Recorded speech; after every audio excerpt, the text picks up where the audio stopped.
Hi there, my name is Tercy Engelhardt, and I want to welcome you to the Unreasonably Grateful podcast, Living in Grace by Choice. So every week I welcome those of you who have been with me for a while back again. Some of you may be listening for the first time, others of you drop in from time to time. Wherever you are on that spectrum, you're welcome. I'm grateful to have you here. Thank you for letting me be a part of your journey in some small way, and thank you for being a part of my journey. I know that over the years, I learned a lot from other people sharing from their stories, their healing stories, and stories of overcoming.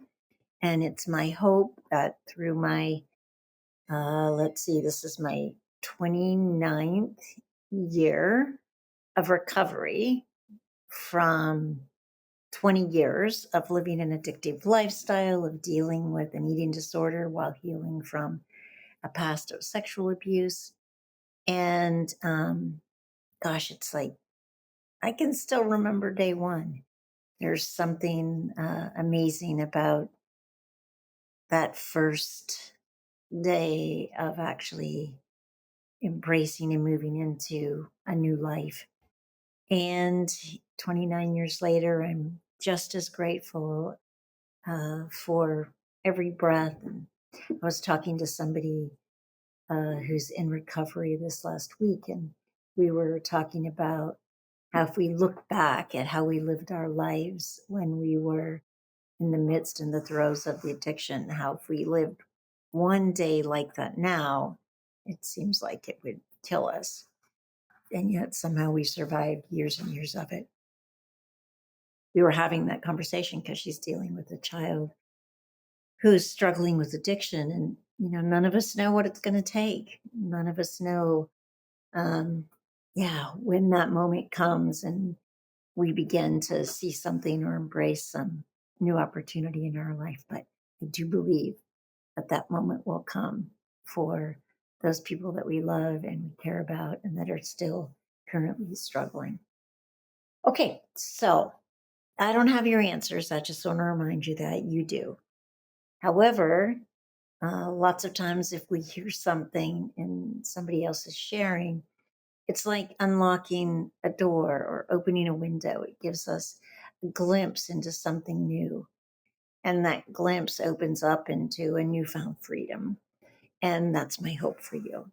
I do on Tuesday mornings do individual sessions where I have the opportunity to sit, get to know you a little bit better, and to reflect back to you what I see and what I hear, which historically now I know is always a bigger, more divine, more grand vision of yourself than the one that you probably hold in your mind.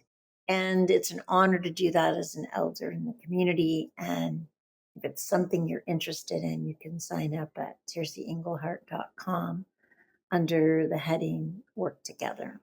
And I'll look forward to seeing you. Okay, so this particular topic is called Celebrate Someone Else's Love. So I want to talk about a couple things. So in the past, I've worked with people, let's say, who are trying to get pregnant and they don't get pregnant. And I always say, so start mothering everybody, develop the beingness of mother and see what happens. Like whether or not you ever conceive, you'll have the experience of mothering, that warmth, that satisfaction, that sacrifice, mhm, that full, yeah, that full bodied beingness of caring for another more than you care for yourself. The same thing's true of love. If you're someone who feels like it's not easy for you to love, or perhaps you haven't had the love relationship you would like to have had in your life, maybe you're single, maybe you're widowed, um, maybe you just never found your partner, or maybe you have found a partner and you're lonely in your relationship. Or, I mean, there could be lots of lots of reasons and lots of experiences as to why you may feel like you're somehow missing out on love. So, what I want you to say is start celebrating the love around you, the love that you see, the love that's everywhere. Just start celebrating love, whether it's your personal experience of love or not. This last week at the farmers market, we have a booth for our farm in the Sandpoint Market. And this couple came up, and it was very cute because we have samples of our cheeses, and there's little dishes of toothpicks. And she went to get a sample, and he picked up the little dish of toothpicks and handed it to her. And I commented on his caring, his seeing her need before she needed it. And I asked, "How long have you been married?" And he said, 62 years tomorrow.